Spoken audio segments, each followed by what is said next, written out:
Bung Yandri, angket boleh, raker Komisi 2 boleh. Apa yang Anda baca dari statement calon Presiden Ganjar Pranowo itu? Ya karena Mas Ganjar ini kan teman saya di Komisi 2 periode. Atau dibisikin ya? Enggak? Beliau itu kan pimpinan komisi waktu itu. Jadi tahu betul tentang konstitusi kita. Gitu.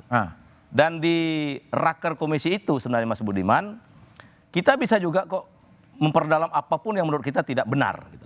Dan kesimpulan rapat dalam Undang-Undang MD3 itu, kesimpulan raker itu sifatnya mengikat. Baik ke DPR maupun ke pemerintah. Atau kepada pihak misalnya KPU atau Bawaslu. Jadi menurut saya, ya apa yang dikatakan Mas Ganjar itu betul. Ya angket menurut saya tidak tepat sekali lagi. Dan PAN pasti akan menolak itu. Karena dari sisi teknis berat, dari sisi waktu nggak cukup, dan tidak relevan. Kalau tadi mau evaluasi, silakan evaluasi. Di masing-masing komisi di DPR itu sudah lengkap semua. Dan semua praksi ada. Payung hukumnya lengkap.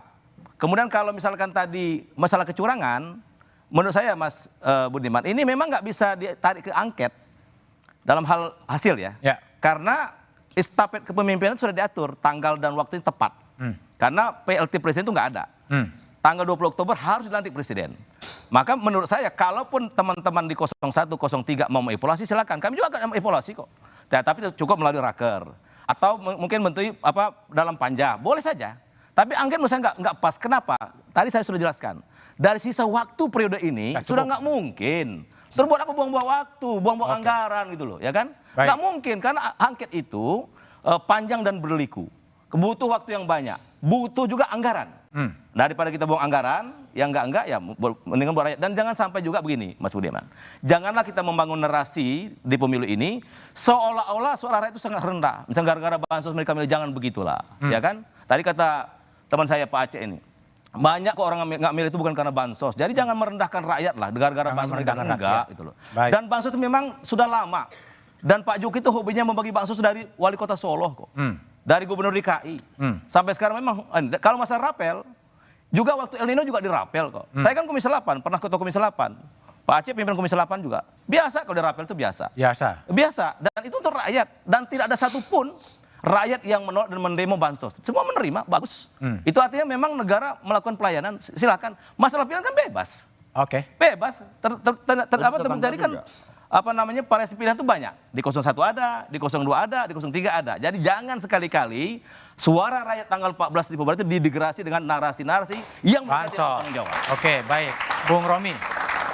Di TPS-TPS luar negeri yang bansos tidak bisa sampai ke sana, itu Mas Ganjar menang. Jadi di Amerika Serikat, di Kanada, di seluruh Eropa, Prancis, Jerman, dan lain sebagainya, itu pilihan yang rasional karena memang tidak tersentuh bansos. Kemudian yang kedua, kita tahu persis Litbang Kompas yang per 2 hari yang lalu tiba-tiba linknya di take down. Ini saya juga mesti tanya sama Mas Budiman, kenapa nggak bisa dibaca ini? Siapa yang mengintervensi itu?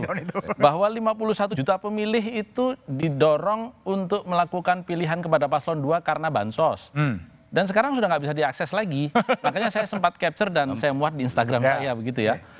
Artinya apa yang tadi didalilkan dengan lembaga-lembaga survei, sudahlah. Saya ini kan sulit membedakan Mas Kodari ini propagandis apa lembaga survei. Karena kalau pemain internal ini kan susah kita bedain begitu. Nah karenanya kita ngangkat angket ini untuk meluruskan. Kalau memang kemudian tidak ada masalah, juga tidak ada masalah juga toh diangketkan. Ini Mas Ganjar tadi dan waktunya sangat cukup. Saya anggota Pansus Angket Senturi. Hanya 2 bulan kita selesaikan Pansus Angket Senturi itu. Kalau mau ya. Mulai dari bulan November dan di 2 Maret dan 3 Maret 2020 itu sudah selesai. Jadi masih lebih dari cukup waktunya. Soal anggaran kecil, wong anggaran untuk pilpres putaran kedua saja sudah disediakan kok. Bukan angket dan pansus. Kenapa kemudian untuk angket yang hanya beroperasi selama 2 bulan kalau tidak Sintur disediakan? Itu bukannya pansus, Bang. Artinya saya ingin menegaskan bahwa angket ini sangat mungkin digelar. Sangat mungkin digelar. Dan justru kalau makin alergi dengan angket, makin menjadi pertanyaan, jangan-jangan memang kecurangan itu ada dan tidak ingin dibongkar. Nah, wong Pak Prabowo saja 2019 membawa persoalan ini sampai ke Mahkamah Konstitusi, sampai ada yang berkemah, sampai ada yang meninggal. Kenapa sekarang dengan angket yang hak konstitusional itu kemudian tidak bisa diterima? Dan penyelesaian sengketa pemilu itu melalui 2 jalur, hukum dan politik. Yang disampaikan Mas Yandri, yang disampaikan Mas Aceh gitu ya, semuanya itu memang dalam kerangka hukum. Bawaslu, Gakumdu, MK, itu semua sudah ada. Tetapi masalahnya, kalau saya minjam kawannya Bang Masinton ini ya, Bung Adian, kalau mau pergi ke MK, jangan-jangan pamannya ada lagi. Gitu. Ini kan menjadi persoalan karena masih gugat di PT UN. Bagaimana kita tidak kemudian tiba-tiba kaget kalau minggu depan putusan PT UN akhirnya yang sekarang masih berlangsung sidangnya itu keluar mengembalikan ketua pamannya ini. Ini kan menjadi persoalan tersendiri. Karena kita tidak bisa lagi mempercayai semua lembaga-lembaga hukum kita secara penuh, termasuk sekian ratus aduan yang dilakukan oleh paslon 02 melalui tim hukum, tidak ada yang ditindaklanjuti. Termasuk misalnya organisasi Desa Bersatu yang waktu itu sudah dikatakan oleh salah satu anggota Bawaslu, indikasinya melakukan pelanggaran. Pembagian susu di CFD, indikasinya pelanggaran. Kok nggak ada lanjutan? Nah ini semuanya akan kita panggil. Bawaslu pun kita panggil, apa yang kalian lakukan dengan aduan-aduan kita? PAPU pun kita panggil, kenapa kemudian banyak TPS-TPS yang melakukan pilihan melanggar aturan?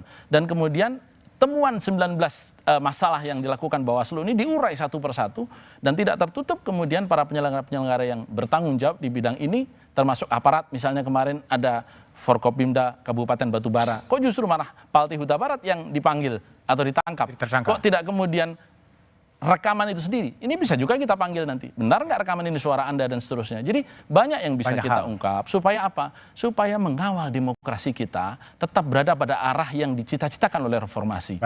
Ketika terjadi pembajakan demokrasi, bahkan oleh aktor-aktor yang dilahirkan oleh demokrasi, maka negeri ini kalau membiarkannya akan masuk ke dalam jurang kesesatan demokrasi dan justru melahirkan anak-anak haram dari demokrasi, diantaranya adalah money politik yang luar biasa. Money politik. Prof Ikrar? Mas Ganjar tadi bilang, ya kalau nggak angket ya raker lah. Iya, kalau buat saya karena dia udah menyatakan bahwa perlu angket ya, nggak boleh mundur dengan angketnya. Nggak boleh mundur. Kenapa demikian ya? Enggak, saya melihatnya begini.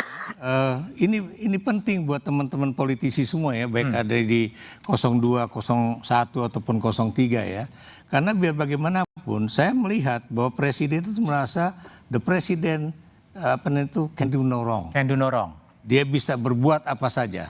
Apa yang terjadi dengan pemilu sekarang itu adalah pernyataan itu menjadi nyata adanya ya dalam praktek politik khususnya di dalam pemilu 2024 ini. Dan bukan itu saja, bukan berhenti pada persoalan setelah pemilu ini selesai. Sekarang pun presiden masih ingin tetap cawe-cawe. Kayak seakan-akan dia akan menentukan siapa yang akan duduk di kabinet dengan seakan-akan dia menjadi jembatan. Buat saya itu urusan Pak Prabowo kalau memang dia nanti terpilih menjadi presiden ya. Bahkan dia udah menyediakan anggaran untuk nanti program makan siang. Padahal itu kan program 2025 yang presidennya bukan lagi Jokowi. Kenapa kemudian Jokowi masih tetap berupaya menekan Menteri Keuangan untuk kemudian menyediakan anggaran yang Bu Sri Mulyani udah mengatakan kalau ini terjadi, ini benar-benar defisit anggaran pada 2025 ini akan begitu tinggi dan ini berarti nambah hutang lagi.